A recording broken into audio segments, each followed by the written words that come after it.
Peace and black power, everybody. How y'all doing today, family? We want to welcome y'all to another episode of Financial Literacy. The name of the show today is we're going to talk about the importance of having good credit. Side note, if cash is king, then credit is queen. Again, today we're going to be talking about the importance of having good credit. And a subtitle is If Cash is King, Then Credit is Queen. With that, family, I want to thank you for taking the time out of your busy schedule to sit here and be here with us today. Thumb up the video, family. Like the video. Share the video. Leave a comment, and give some constructive criticism. Or if you can add on to the conversation, by all means, give us some information because we don't know it all. At the end of the day, we all trying to soak up this information. With that being said, I have a panel member up here. I want to give him an opportunity to introduce himself to the family, and we're going to go from there. Good evening, family. This is Leonard Walker. Many of you have seen me before. I am the president of the Descendants of American Slaves Political Action Committee, the Descendants of American Slaves Incorporated, and History Untold 400. And we're going to talk about some credit tonight. Yeah, brother, I thought that it'd be a good conversation to jump into this credit conversation right now with what's going on in the world today. You know that we're headed into the height of holiday season with Thanksgiving and Christmas coming up. Also, we just, coming out of an election. We're going into the end of the fourth quarter, getting right to start the first quarter. You have income tax checks that's going to be coming out. And due to this pandemic with the COVID-19, a lot of people bills have been passed. They haven't been paying bills, because of the law that's been passed. So I thought that it'd be a good conversation for us to, talk a little bit about credit and how vital credit is in our life today, and also how we need to make sure that we benefit and take advantage of the of the credit laws and what's going on with this coronavirus right now. You want to jump in? Yes, just like the brother said, is we getting, once again, we're in the holiday season, which means we're in the money spending season. This is when retail goes all the way up, right? This is when more people spend money. I'm not going to criticize the holidays because I'm just a sucker for Christmas, right? I'm a sucker for Halloween. I'm a sucker for Thanksgiving. I know what all of this stuff means, but it doesn't mean that to me, right? But what's important is if you don't have the money. Matter of fact, there's a meme that's going around right now, and it goes like this. If the price of a PS5 is higher than your credit score, you can't afford it. Okay, so yeah, we, like I said, the brother, we're gonna allude to, we're already talking about what season it is, what to watch out for, and if you have some some issues with your credit, some things that you need to know to be able to repair it, and to be able to maintain what credit is for. So, brother, you got it again. All right, thanks. So what I'm gonna do, I'm gonna share my screen. I got a little a slideshow presentation that I'm gonna do. It ain't gonna take that long. It's dealing with credit. So the beginning of this, this is part of a My Credit system that's part of my econ, part of the company I'm with, but it's a part of my econ is a My Credit system, right? So what you need to know about credit, what you need to know about credit, and also some hints and tips with credit, because this is something that we are all involved with and something that we all need to be involved with, right? So give me one quick second, family. One quick second. I gotta take no, never mind. All right, so let me go ahead. All right, these are some facts, right? This is a fact, right? Everybody is interested in credit, right? Everybody's interested in credit, right? All right. Over 68 million people have bad credit. Say that number again. 68 million people have bad credit. 40 million more have at least one error. So at least 40 million more people have at least one error. It's a $3 billion industry as of 2018. So as of 2018, credit in the credit industry was a $3 billion industry, right? 79% who disputed errors was successful in removing them, right? And everybody wants good credit, right? So one thing that I like to talk about as far as the Black community goes is when we go to school, what grade do they teach us about credit? When do we go to class from K to 12th grade when they are teaching us about the importance of good credit or credit in general? Zero. There you go. Because when I went to school, Zero. they never taught me anything pertaining to credit. No idea what credit was besides that I knew that my parents had already messed my credit up before I was 18 because they had already had the cable bill in my name, already had phone bills in my name, already had light bills in my name before I was grown. Because I didn't understand the importance of credit. I wasn't taught it in school. And apparently the same thing happened with my parents. They may have gotten to know more about it as time went on, but as far as learning in school, it's something that we're not taught, right? But yet everybody wants good credit. 68 million people have bad credit. These are crap and terrible. These are crazy numbers. And just imagine of that 68 million, how many is Black that have bad credit, right? All right, so let's look at the credit score. And let's look at what is a good credit score. After this, Brother Lynn, I'm gonna let you jump in. All right, so when we talk about a credit score, what is a good score? Well, they say best credit is 800 to 850. That's what I'm striving to get. 800 to 850, they say is best credit. Excellent credit is 750 to 799. Good credit is 700 to 749, right? Fair credit is 650 to 699. Poor credit is 600 to 649. So I know a lot of people that got in between that 6 to 700 range, and we think we're doing good because I'm in that range. And it looks like I got fair credit if it's 650 above, or poor credit if it's 600 to 649. Bad credit is 300 to 599. And Brother Leonard just said that if your credit score is lower than the price of the PS5, you probably can't afford it.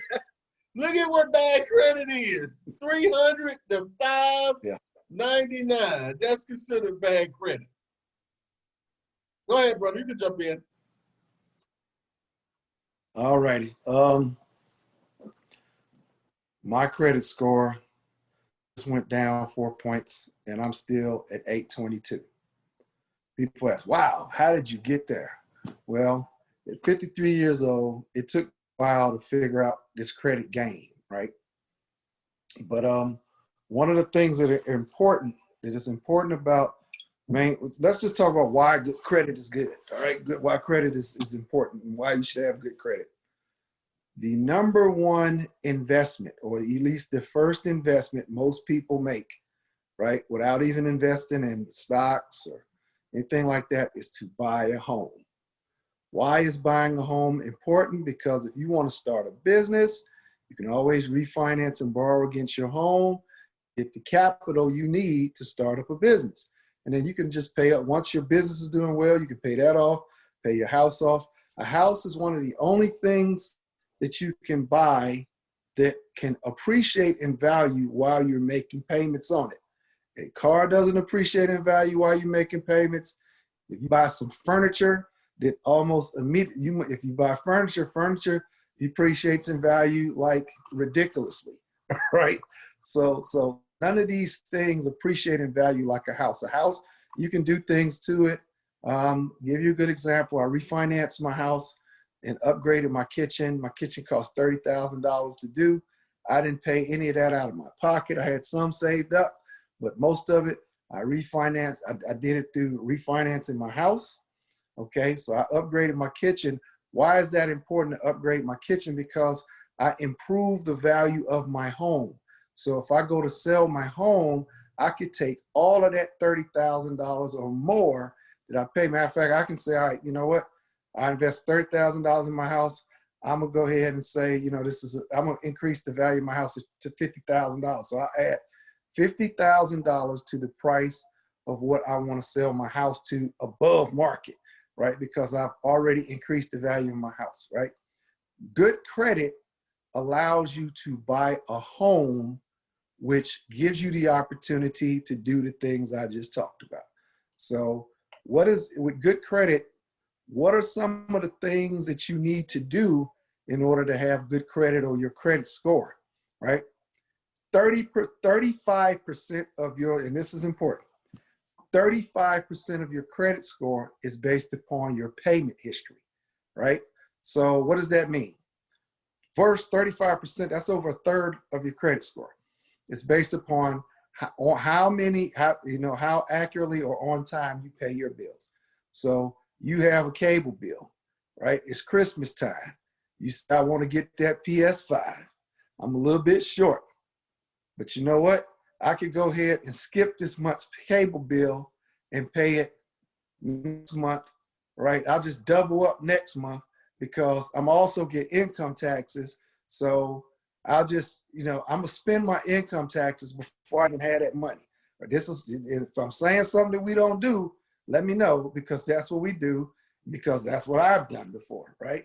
So, but here's the problem. When you miss that payment, okay, if your payment history is 100%, if it's 99.9 or 99.5%, you're still good.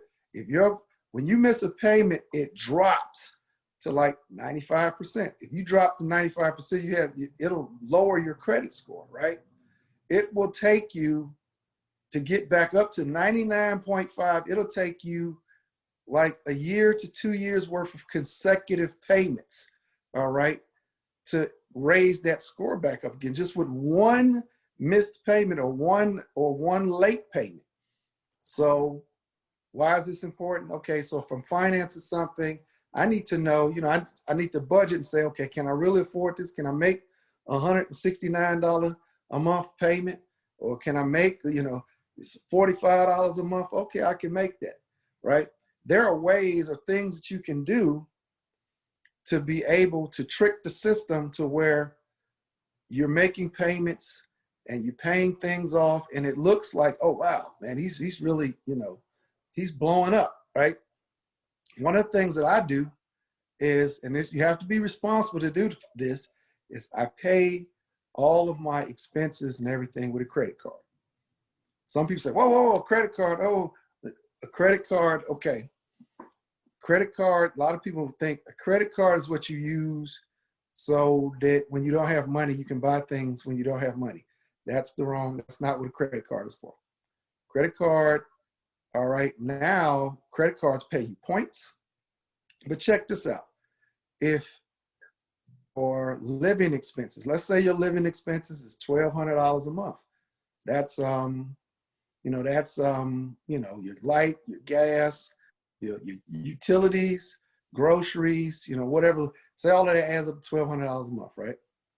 And, you got enough money to live, you get enough to where, all right, if you in 1 month spend $1,200 on just your living expenses and zero it out every month, what the credit card companies look at, they say, oh, he's just paid the company off. Now they understand that's a revolving account, right?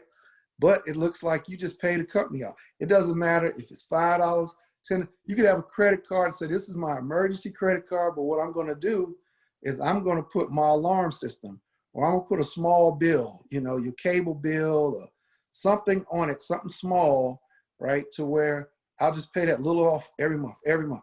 So in 12 months, instead of looking like, you know, like let's just say you got a car note, right? Car note is going to take you 5 to 6 years to pay off, right? And when you pay it off, by the time you finish paying it off, you'll be ready for another car. So you'll be trying to get another car because you feel like that car is old now. So you go into another car payment.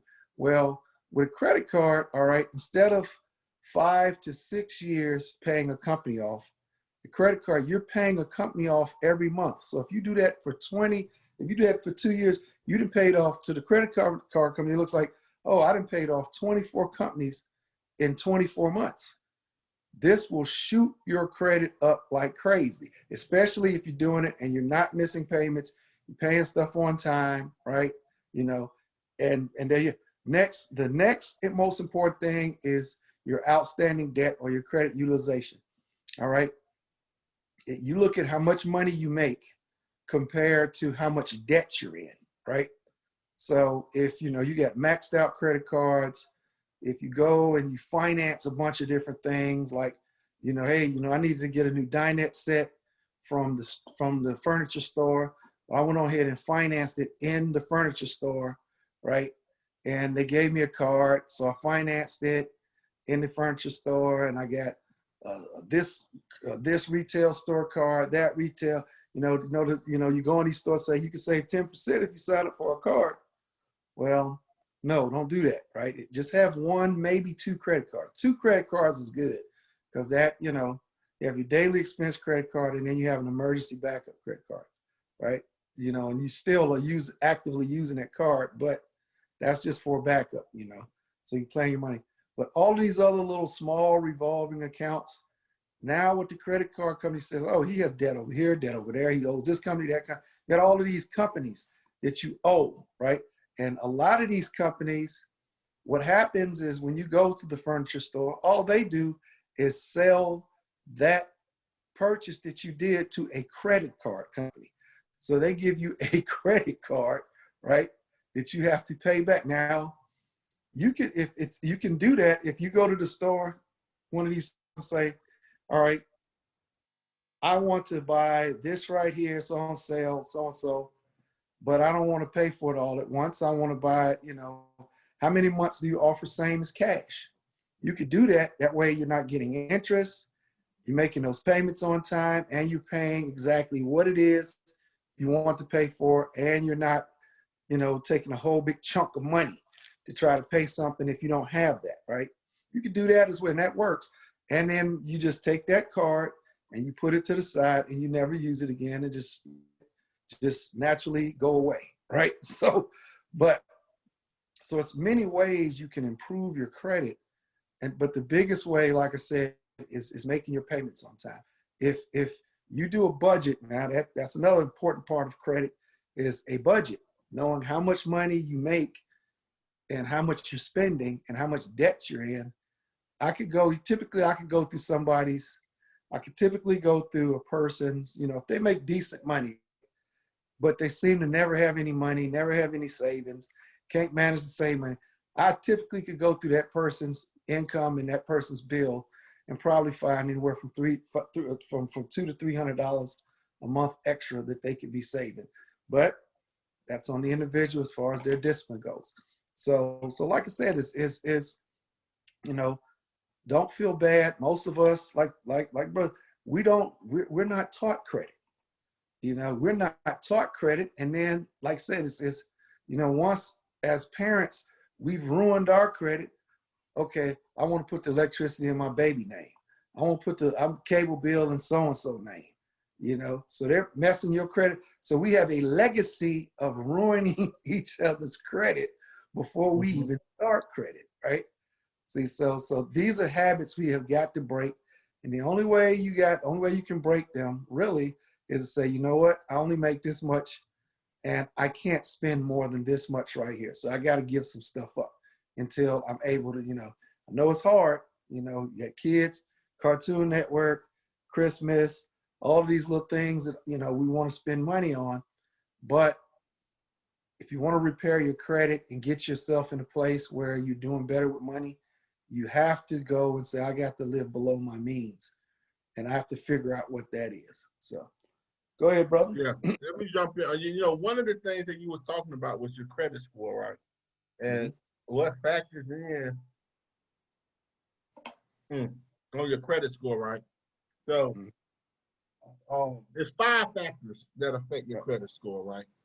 So the first thing that affect your credit score is, like the elder said, is your payment history.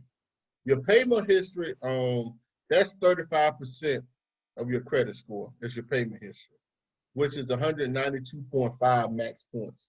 So the maximum amount of points you can get for your payment history is 192.5 points, right? Next thing is your credit utilization, right? Your credit utilization is 165 max points, all right? That's your credit utilization.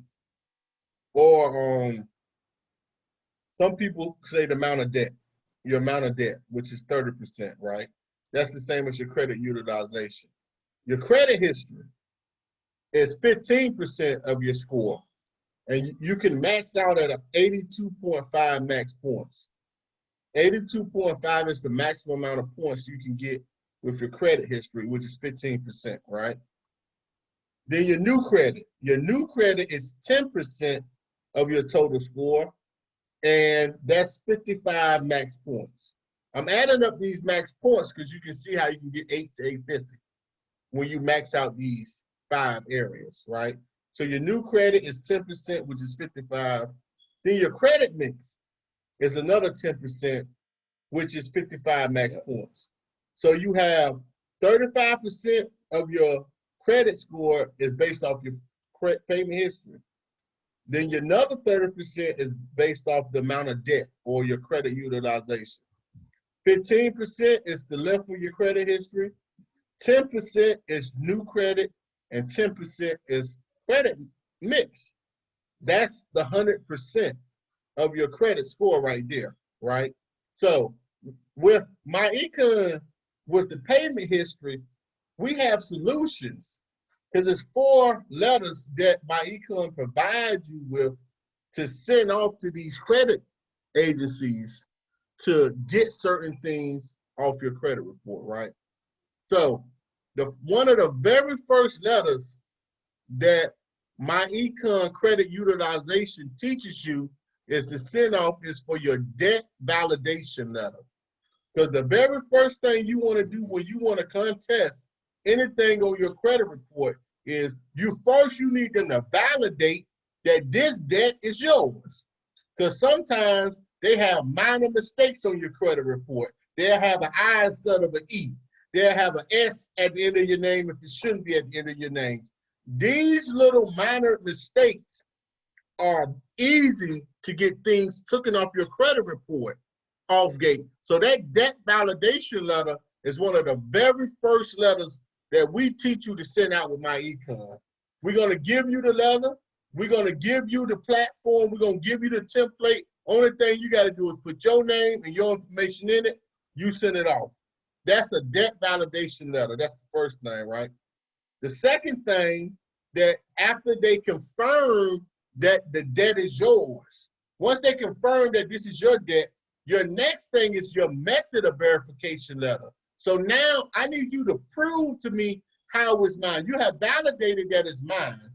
So now, what was your method of verification that this is my debt? This is the second thing that you send to this credit agency, and they have to respond to you in a certain amount of time. This method of verification letter is very important because a lot of times these companies send your debt to a debt collection agency. And once they send it to that debt collection agency, They have to provide you with your original form, your original letter that you signed for the debt. And a lot of times they don't have that. This is another way you can get things taken off your credit report. We provide you with this now. The third thing is the violation of your FCR rights letter. We have certain rights as consumers that these credit agencies and also these credit reporting agencies have to follow. They have to follow these laws. And if they break these laws, we got them. And this is the way you can get stuff took off your credit report, is if they violate your FCRA rights letter.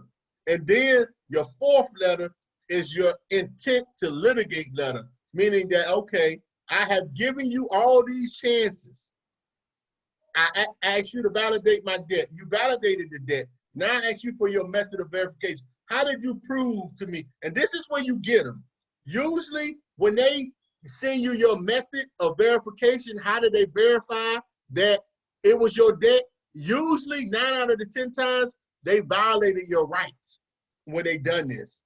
Because once they sell this debt to a debt collector, it's certain things that they don't supposed to do. We give you this, and then once you get the proof, so you setting them up, and we're playing chess with them, because you're asking them for questions that you know they have the answer to, but also you letting them dig their own grave, and you keep it documented. So once you get them to do that method of verification letter, 9 out of the 10 times, they dead. They dead in the water, because they already violated your rights. Then you send them that violation letter, let them know, look, you just violated my rights, and now you got 15 to 45 days to do something about this, or we going to court. That's your fourth letter that you send. It's your intent to litigate the letter. You don't know, now I already got the proof that you have broken the law. Now either you're going to solve this problem or we going to court. That's what you do. Them are your 4 letters, right? There are a few other letters that can be used depending on your situation. Because sometimes they don't violate your rights when it comes from the method of verification. Some of these companies do it right by the book. And now you can't hit them with the intent to litigate the letter because they didn't violate your rights. So now what are you going to do? See, now you're in a situation now where you might have to do a goodwill letter, where now you're going to send them a letter and ask them, okay, well, out of goodwill, can we settle this? Let me pay you this X amount to get this removed. That's what you call a goodwill letter. But with my econ, we provide you with all this, family. We provide you with all the letters that you need to send off to get your credit changed, to get it fixed, right?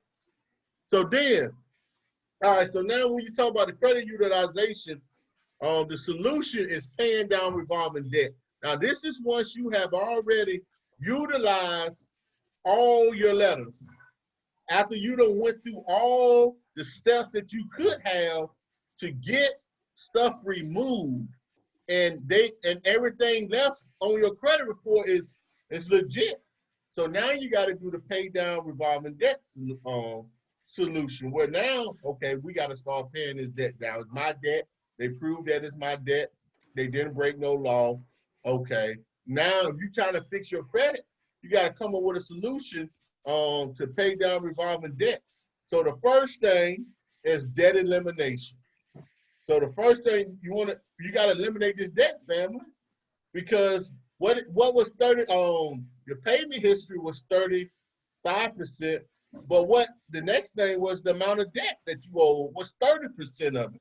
So you got to eliminate the debt, right? The second thing that you can do, if you don't have the money really to eliminate the debt off date, sometimes you can increase your credit limit. Because you know what I'm saying, with your credit cards, let's say, well, most credit cards, most people tell you don't spend over 30% of the total amount of your credit. So if you got a $1,000 limit on your credit card, most people tell you don't spend over $300. They'll say try to stay within 30%. Don't go no higher. But let's say you done spent 500 of the 1,000, so you at 50%. Well, if you increase your credit limit from 1,000 to 1,500, now now you're still at that 30% threshold if you spent 500. So that'll put you within that area by sometimes increasing your credit limit, right? Some other ways to help fix your credit is to get new credit. Sometimes new credit, you gotta get some new credit. They say no credit is worse than having bad credit. Because at least if you ain't got no type of credit, they don't know your payment history. They don't know how you're gonna pay this back at all. They have no idea. So sometimes it's better to have bad credit than no credit. Because at least with bad credit, they know you ain't gonna pay them back. with no credit at all, you a live wire. They don't know nothing. It's up in the air, right? All right. So look, solutions 1 is it pays down revolving debt. Solution 2 and 3, it lowers your credit utilization by increasing credit limit, family. Right. So now when you deal with your credit history. Now, with your credit history, this is something that I learned through this company that I did not know.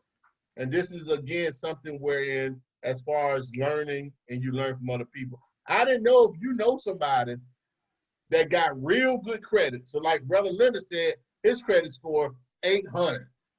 So I said, Brother Leonard, well, how about you add me on your credit card? You add me on your credit card, but I don't get a copy of your credit card, meaning that I can't spend none of your money. But by him adding me on his credit card, I inherit his credit score. Do y'all know that?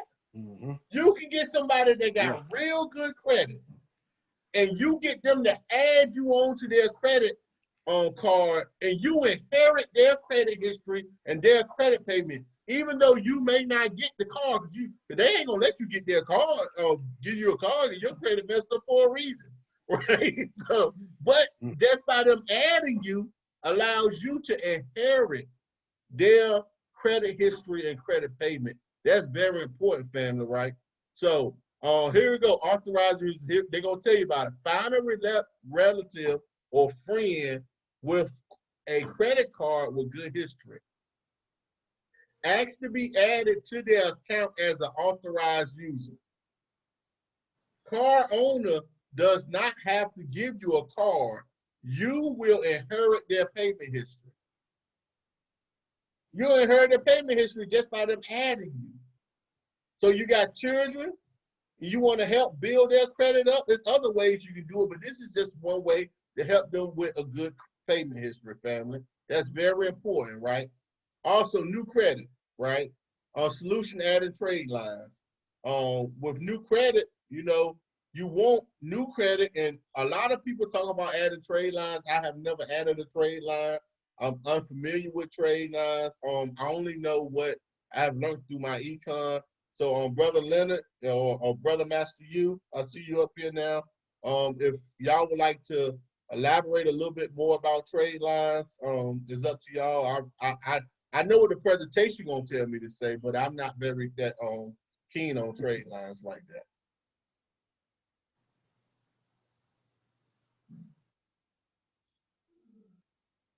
I mean, either one of y'all, if y'all want to, or I can just keep going. Yeah, I'm not real familiar with trade lines. My methods, things that I do, I know, like I said, is proof is in pudding, but I'm not real familiar with that part of it. Okay, I just go through the presentation. I don't know too much. Look, I think what trade lines is like it's different reports that come up on because they're different. Like credit, the different ways of credit is utilized. Like Credit Karma has like a particular credit score, 2 credit scores for you. Then there's also FICO score. Different people use like different scores. And I want to say for like each credit report, it's something dealing with how your account is listed with each credit report. I don't know. It's something like that, how trade lines are, if I'm not mistaken. I don't know. Yeah, it's something like that. Okay. Yeah, right, I'll go through the hopefully in the presentation it'll talk about it. Yeah. Okay, well, it says solution added trade lines, department store cards, secured credit cards, rental history, credit builder loan. Like you can get a credit builder loan. A lot of these secured loans that these banks let you get, right? You got $500 in the account, and then they give you a credit card with that $500, like secured. I think that's a secured credit card, something like that. I think that's what it's called, secured. Yeah. Credit builder loans help you build your credit and emergency funds simultaneously. I guess this is some of the solutions when they say adding trade lines. I need to do further research, but you know, I ain't afraid to say that they said somebody said those are cars you get if you own a business. Yeah, I can tell you what that is. What that sounds like is like brothers is saying is if you're building, let's say you had bad credit and you want to build your credit up. Secure credit card, really, like I said, is that's just, you know, that's what that is a company willing to vouch for you and give you a good credit reporting if you do these sorts of things. All right. If you are able, and it's like baby steps, okay?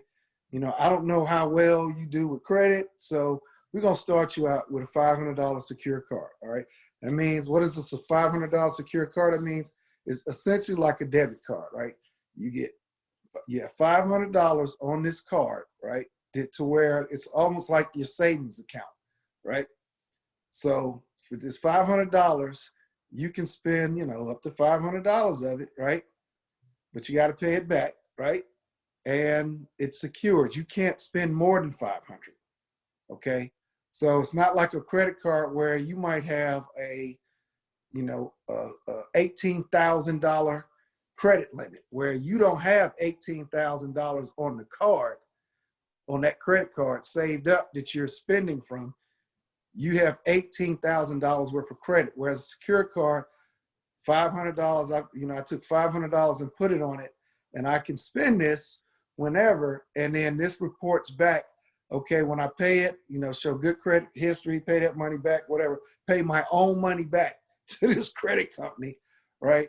They'll show, and in turn, they'll show, okay, he's got good payment history, you know, on-time payments, utilization stays low, all of that kind of stuff. So that's what that sounds like, you know, is when you're building credit up and you have a company willing to vouch for you, to tell you all of these things, you know, yeah, you know, they paid on time, they did this, they did that, they did so-and-so, and they paid the debt off and whatever, right?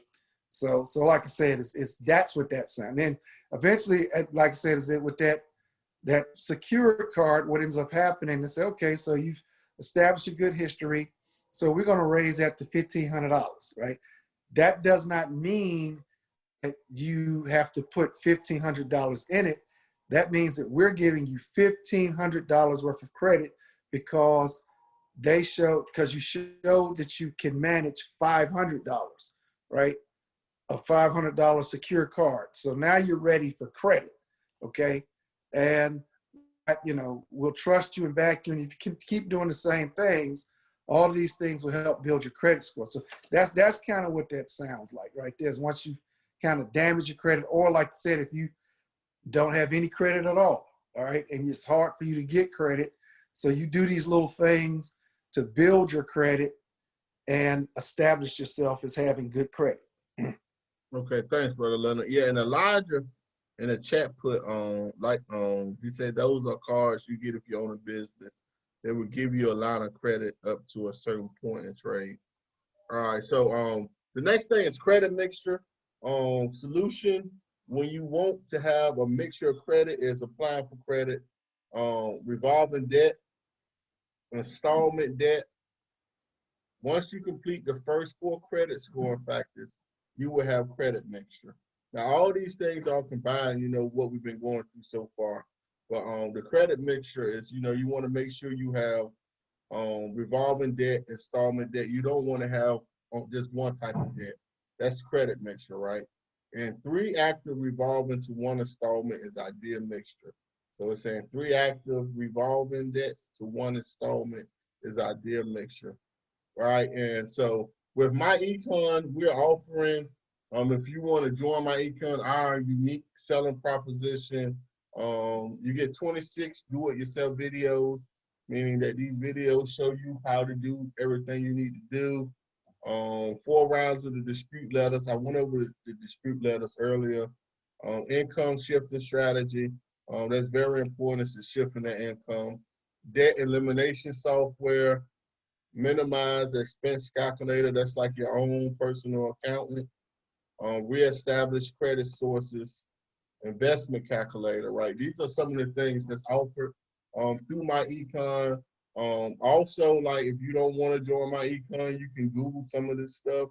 You can look on YouTube, find videos, of people helping you to fix your credit, because at the end of the day, credit is very important. They say if cash is king, and credit got to be the queen, right? And we all know when you playing chess, we know who the we know how the game ends, but we know that one piece that can fly all over that board, right? So it's just very important, family, that we get our credit right. And this one of the business opportunities we have with my econ. I done talked to my econ about to y'all a lot. So I have the link in the description if you're interested in it. But at the end of the day, it's not so much about my econ. It's about fixing our credit. It's about us getting literate when it comes to finances and being able to get an 800 credit score. Being able to get a credit score that's so good that we can show the next person. See, this is the thing that I like about my econ, is that it gives you all the tools and information and all the paperwork that you need to do it yourself.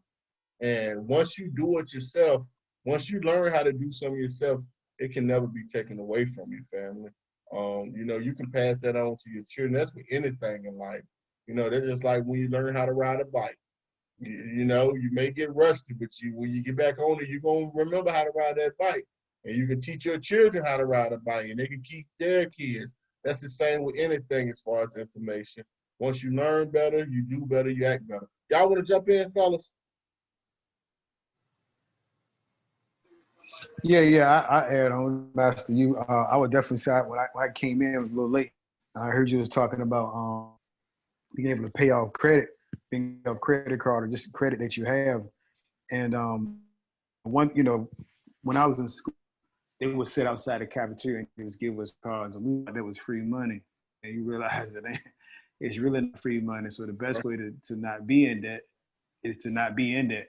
But nevertheless, man, it is very, very important if you want to do certain things in society. But with that being said, these are things that I just myself when it comes to paying off.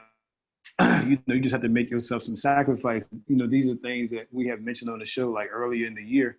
But sometimes you may have to really go and give yourself a budget, like really, really give yourself a budget and figure out like, hey, look, if I'm $5,000 in debt, I give myself, a year to pay this off. What are some things that I have to sacrifice? So you may not, and $1,000 on Christmas toys, or you may not go out to eat as much. And some people may say, well, I'm gonna live my life. Well, yeah, you can live your life, but you can still be in debt in a negative way.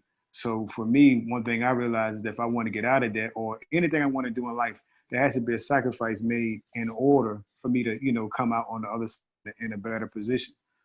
Something else that you can do when you have a credit card, let's just say, we talked about not, going over 30% of your limit.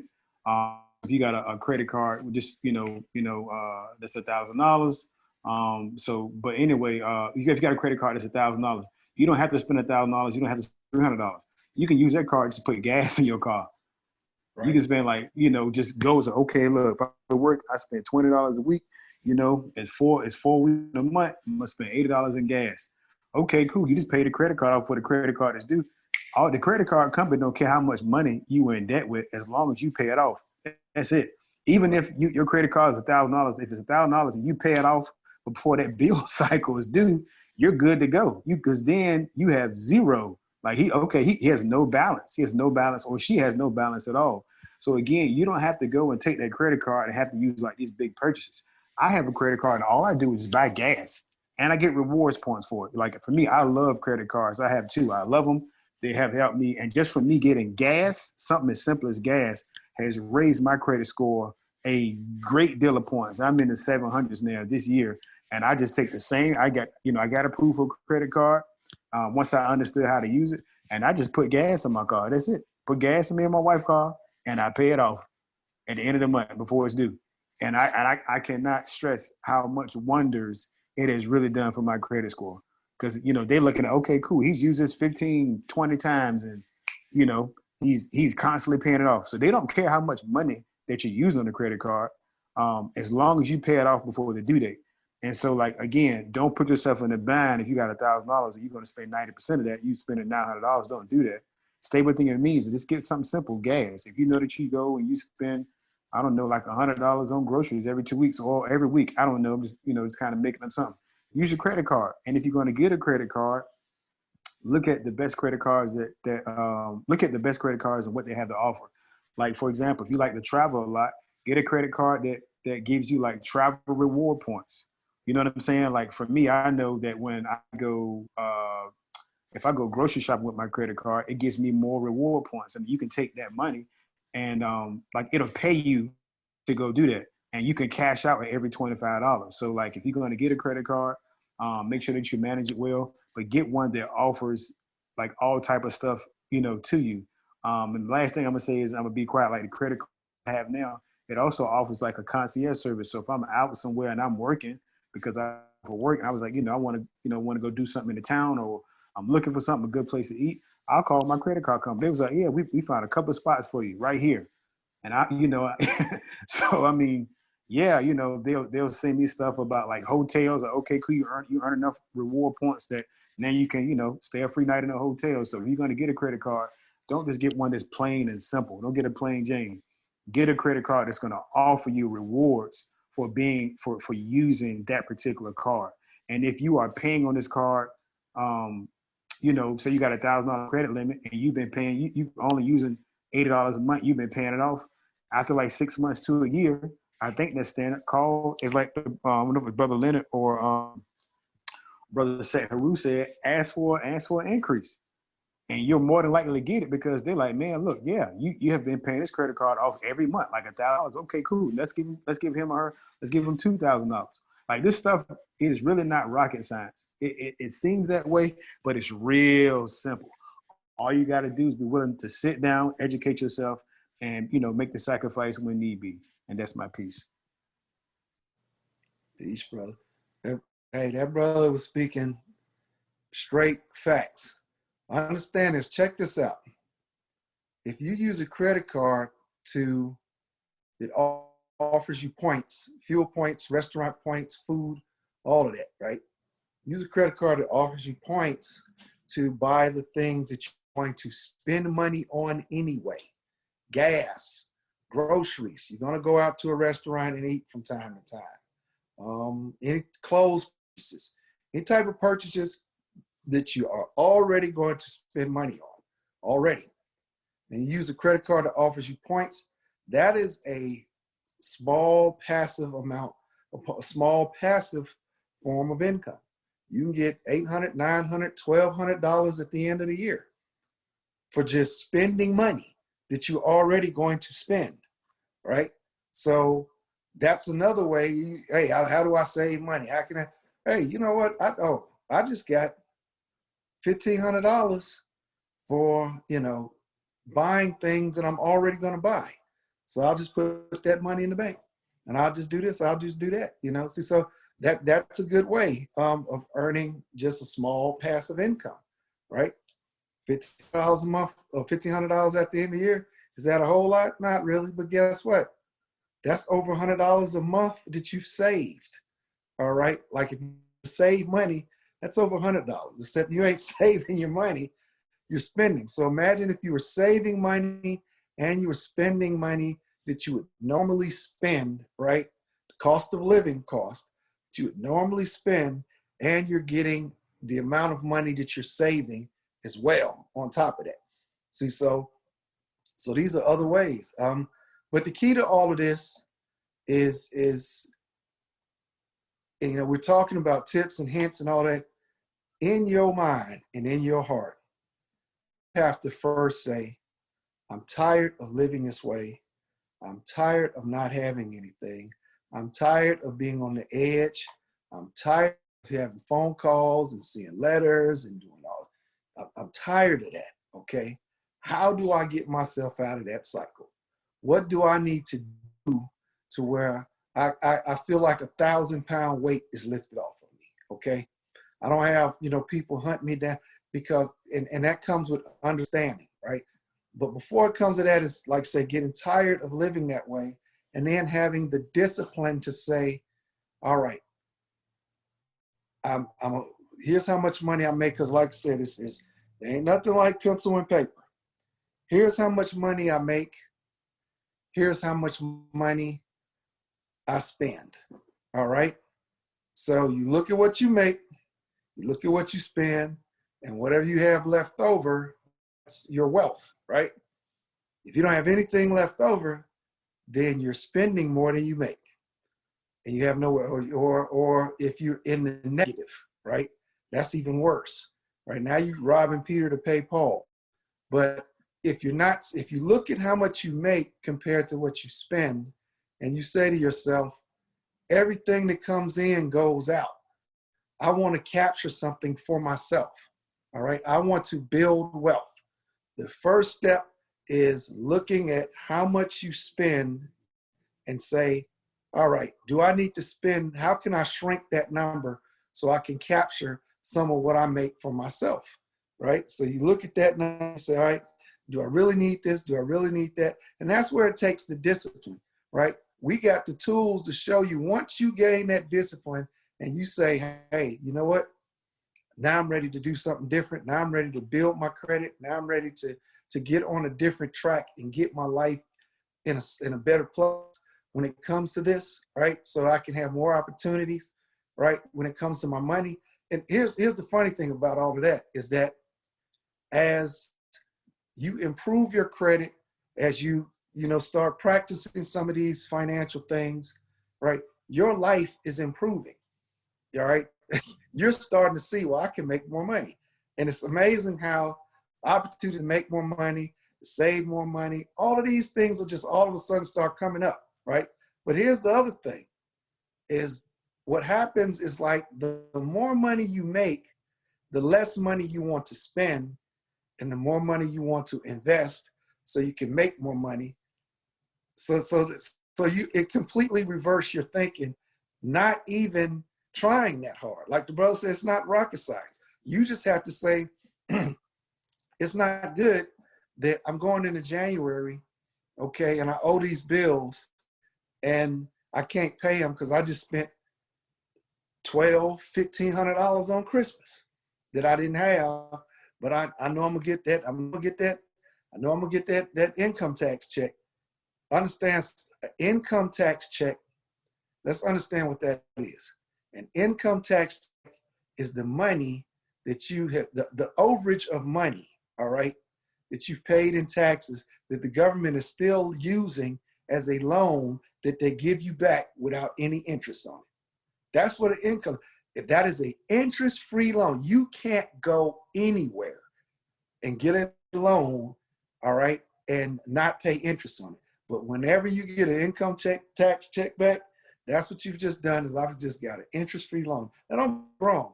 If you're getting $4,000 and $5,000 back, all right, in tax returns, that's good, okay? Because that's $4,000, $5,000 you can use to do something with. But what we tend to do is when we know, and when we get that W-2, we know when we see these people, oh, that money's already spent. Well, I'm gonna go ahead and buy this and buy that. I'm gonna turn up, I'm gonna do so-and-so, I'm gonna do this, all of this stuff that I pay for at Christmas, because I already know I'm gonna give out, I usually give about $4,000 back in income. Imagine if you just got that money free and clear. You get $4,000 that you're not paying something back, all right, because you've used that money. You already have counted that money to pay for something. Imagine if you just get that money back and you just got it. You put it in the bank, you can invest it, you can do whatever. See, so like I said, it's all of this. Credit starts in your mind and your desire, right? I don't want to live this way. You may not have the education or know-how, but you know, I'm tired of these phone calls. I don't want to live like this. You know, you know, you can act like you're numb and I don't care. You get threatening letters and all of this and all that. And, you know, that's ghetto fabulousness. We don't want to, tired of living ghetto fabulous, right? So I'm ready for something different. So that's where it starts. And then those who are ready, hey, you got your brother right here, brother Set Haru, that can get you on the right path. With Brother Leonard, we all got, you know what, I got some information. I'm like, should I share this information or should I keep this information, right? Because the information I'm about to share is, it can be harmful if you're not going to take the information for the right reason. You get what I'm saying? It's right. Like, you know, I don't know if I might have an idea about the path you're getting ready to go down. Well, no, I'm just gonna show you a video, and family, if you watch it, you can pull this video up and watch it yourself. I'm just gonna show you the video, right? I'm gonna show you a video. It's called "How to Get Credit Cards Without Using Your Social Security Number." Yeah. In this video, it shows you how you can get credit cards without using your Social Security number. Now, a lot of people know that when you give the credit agencies your Social Security number, they have to do a hard pull on your credit report, right?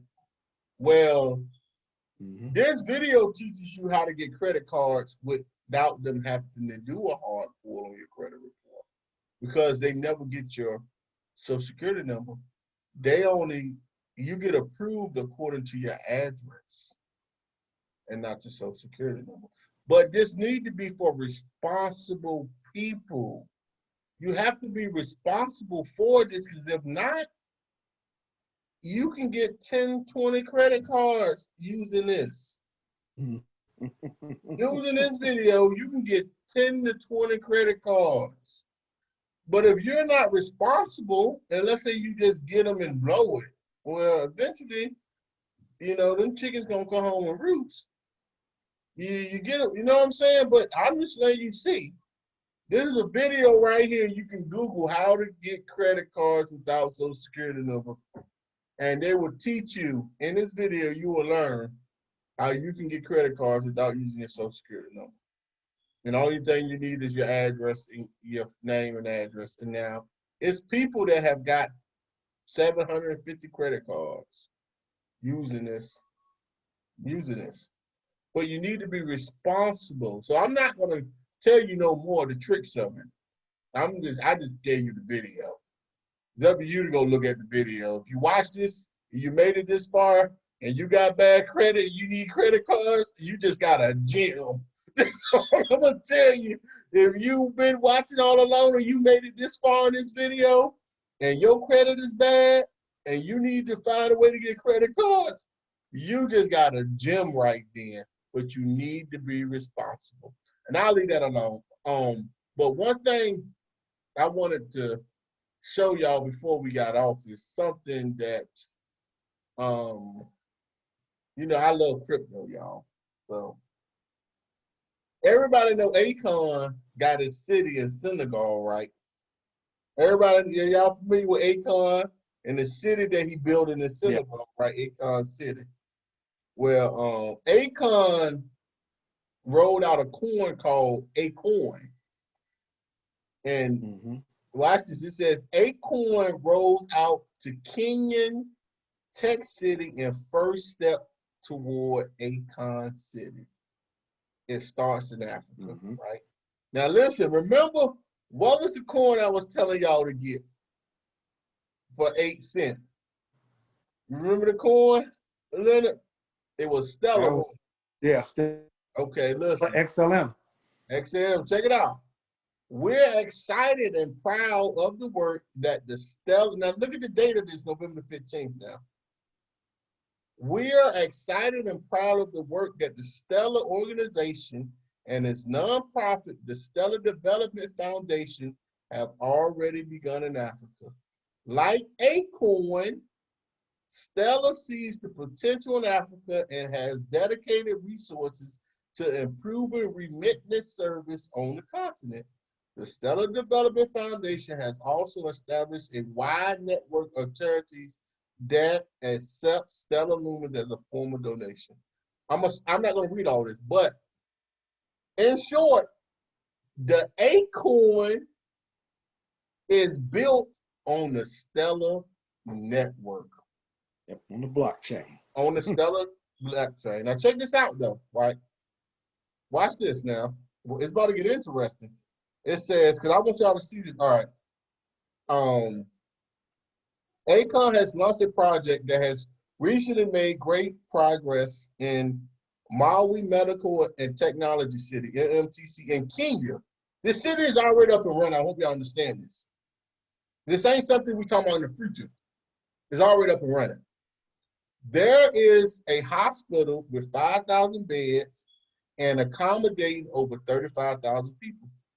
Watch this now. To ensure that all patients have access to financial services, the Acorn was created. The Acorn is based on the Stellar Lumen blockchain. Well, guess what, family? Everybody in this city, guess what the legal tender of this city is? It's the Acorn. Look, watch this. I'm about to keep it. Look, at the MMTC, the companies will also be connected to the new networks so that they can pay with Acorn in the supermarket as well as the gas station. In a new update, Acorn announced that a first test run would be carried out where selected residents of MMTC and companies will be able to pay for goods and service with the Acorn. In addition, salary will also be paid in the form of the Acorn token. There you go. Hey, that right there, that's the end game right there.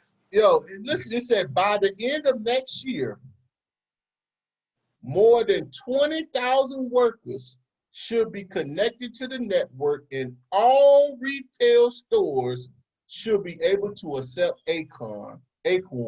Also, airports, gas stations, as well as institutions of the public life are to use the new cryptocurrency. According to Acorn co-founders Lynn List and John Karras, more than 30,000 transactions are expected to be processed through the network, right? And with hold on. It says we want to scale up to 1 point. We expect the city to complete fully by that's a typo, y'all. I messed up. By the end of this year, we are working on utility and bill payments. It will be an explosive cryptocurrency city. This is about to be the first crypto city in Africa, wherein everything is going to be sold and ran by Acorn. That's what you're going to accept. You're going to get paid in Acorn. Their payments are going to be an Acorn. Everything, and it's based off the Stellar blockchain. This is very important, family. This is a game changer. Now, I've done a video on this where I talked about Acorn and the Acorn. This is very serious because if this happens in Senegal, in Acorn City, guess what it's going to do to the rest of Africa? This coin has the potential to change Africa, wherein the wealth of Africa and the trading of currencies and the fact that Acorn is the one that started this in his own city, it's going to spread like wildfire all throughout Africa. This is why I told y'all to get Stellar. XLM.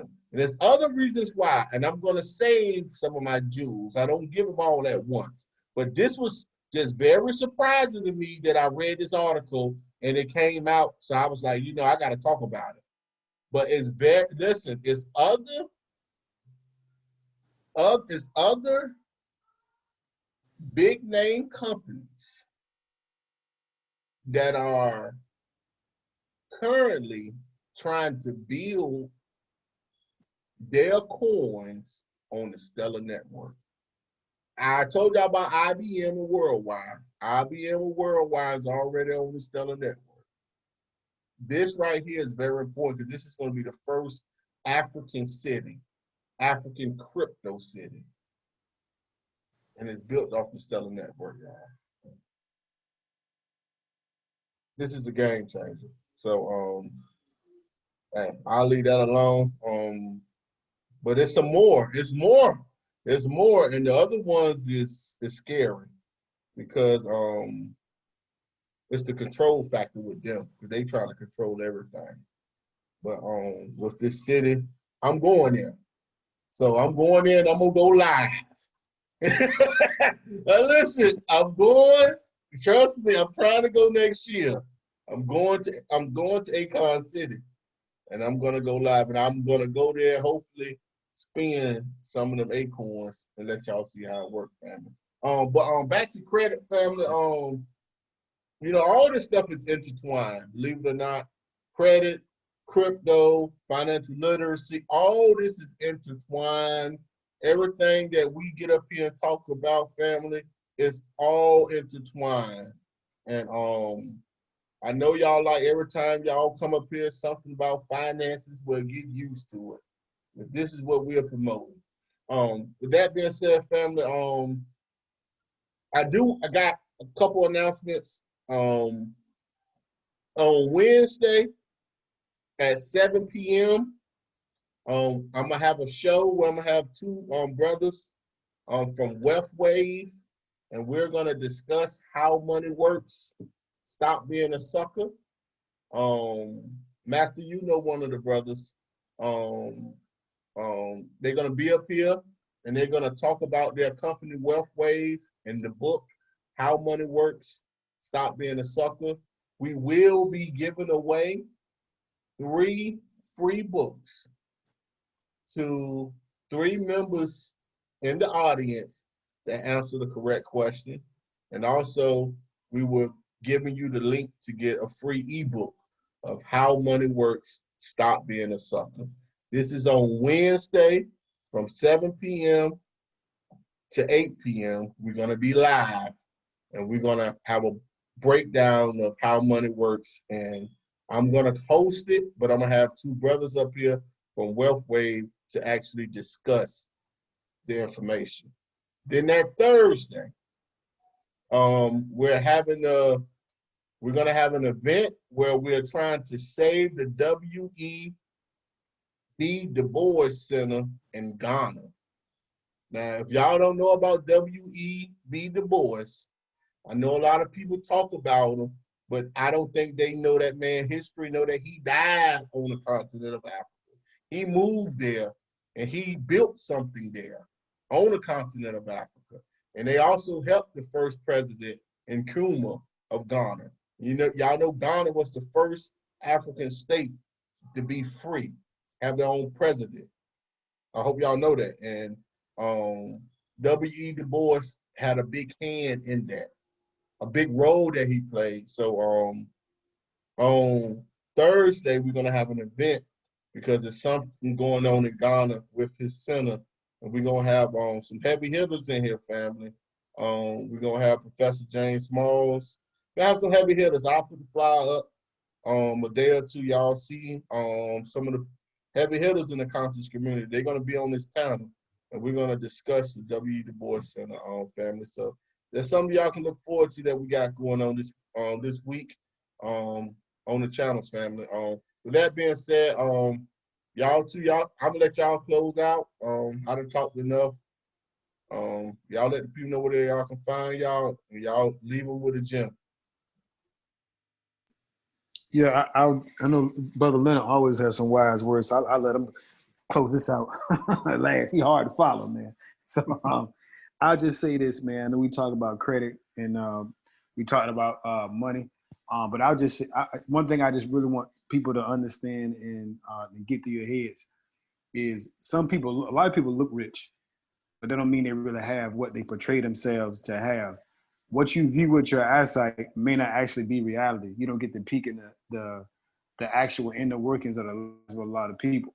And a lot of people, you may look at Instagram or see celebrities and stuff like that on TV, and a lot of things look a particular way, but that's not really how it is. And you may see somebody who just, drive an old beaten up car and may say that person don't have any money because they don't have a brand new car or wearing the most desired clothing, but you have no idea what that person's net worth is. So again, it's you rather be rich or look rich. Because if you're rich, I can say you can be whatever you want, but you can look however you want. You can pay and get whatever clothes or anything that you want. So don't worry about trying to please anybody else but yourself. Get yourself together because you can't help nobody if you can't help yourself first. So remember that in terms of like building wealth. Remember that because I can say for myself, I still drive the same car that I had like probably about 10 years, and then break down, I'm just going to fix it and I'm going to keep on driving it. And the reason why I say that, I can take that money and put it into a particular stock and I can flip my money. I know people know I wasn't a big fan of, I might say I wasn't a fan of Tesla, but on December 31st, or 21st, if I'm not mistaken, Tesla's going to be on the S&P 500, which is probably going to soar and do a lot of great things. But nevertheless, I really take my money and buy myself an asset and not a liability. If I want a car, I can get a car, but I got a car and that car runs fine. Again, if it break down, I'll fix it. But instead of me paying $300 a month for a car payment, I'll take the money and put it in my Roth IRA, or I'll take the money and put it in my kids' custodial account or whatever account that I have to build myself residual income. So, but anyway, I just leave you all with that. And Brother Leonard, go on, knock it out of the park, bro. Thank you, brother. Thank you. I'm going to say this. It is not too late. I'm 53 years old. I've had good credit probably for about, maybe, 4 or 5 years. It's been over 800, okay? The road to me getting there was not something that was easy, but it wasn't impossible, but I was able to do it. But the reason why I was able to do it is because I wanted more, okay? I wanted more for myself. I wanted more for my wife. I wanted more for my son. So I had to educate myself. I had to go get around smart people. I had to get around people that knew what they were talking about. And I had to choose a path and I had to stick with it. I had to learn through some trial and error. I had to, made some bad choices. All right. Recovered from those bad choices and said, I ain't gonna do that again. Right. But at the end result is I'm where I'm at and I'm not satisfied. Okay. Not that I want my credit score to be 850. That's not what it's about. The number is not what it's about. It's what the access. It's almost like, be able, as you go in different levels of an organization, you get more and more access to more and more benefits and more things that will help you. So that's what this is about. But like I said, it's not impossible. You can do this. We can, you just have to say to yourself, I need a plan. And one of the things that I started doing, I said, I'm going to do 3 things each year that will improve my life. If you don't have a bank account, open a bank account. Just a savings account. That's all you need. Something where you can put your money, right? Somewhere you can, see something and say, all right, here I got some that I cannot get a hold to. It's out of my access. And, I'm saving it over here. Create a budget, okay? That you sit down, family member, whatever, create a budget. And when you create a budget, write down everything you spend money on. All the money that comes in and all the money that comes out. You don't disregard anything You can't say, oh, well, I ain't gonna put the light bill on there. I ain't gonna, yeah, okay, well, I got his little lunch money, or I got this, or I got my hair appointment, or my barber shop, or put all of it on there, all right? Because that's the only way you're gonna be able to really truly see and account for your money. That's basic accounting right there, okay? Everybody can do it. So, and then you can start to make decisions on how you can get more money, right? And it ain't about, I'm just gonna try to amass wealth, or I'm, chasing these dollars. That's not what it's about. It's about becoming free, okay? Giving yourself options now.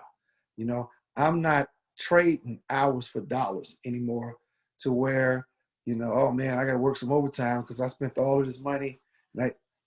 That's not what it's about. It's about being able to be smarter with your resources, okay?